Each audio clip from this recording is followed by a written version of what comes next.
गणिया block अंतर्गत बेलपड़ा प्राथमिक विद्यालय पंचम श्रेणीर छात्र भोलानाथ मल्लिक मृत्यु को नहीं दिन को दिन विवाद बढ़िबार लगी। घटना घटिबा दिन ठारू अर्थात 25 दिन ऊर्ध्व हेलाणी उक्त स्कूल रे ताला झुलुछि। गाँव रे परिस्थिति उत्तेजनापूर्ण थिबा बेले एही आंदोलन रे सामिल होईछि कांग्रेस। जिला कांग्रेस सभापति रणजीत दास को परामर्श क्रमे एक फैक्ट फाइंडिंग टीम घटनास्थल रे पहुंची ग्रामवासी मृतकों परिवार और उक्त स्कूल शिक्षक शिक्षयित्री आलोचना करने पर एक सांबादिक सम्मेलन में मृत छात्रों को न्याय पाई दाबी कर संविधान प्रस्तुत है। संविधान अनुच्छेद 14 कहला आईन आखिरे आमे समस्त पंडित छुआ छुआ को निवारण कराला संविधान अनुच्छेद 17।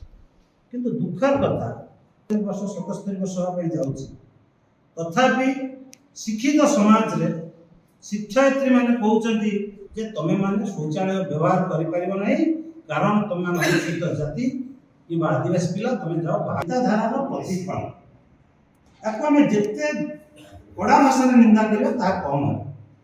भोलानाथ मल्लिक जो 11 वर्ष पिलाटर जीवन चली गला से ता बापा मार शेष संत ता माँ भी मो सहित कथा होथिले चारोटी झियो पर से ई झियो नष्ट हो जाइतिले आउ जो दुई झियो बचितन से माने विवाह कर सकछन। एई पिलाटी सन पाठशाला पढुथिले तो बुढ़ा बुढ़ी जाइतन ए पिलाटी तंकर जत्न नै था सब खुशी था।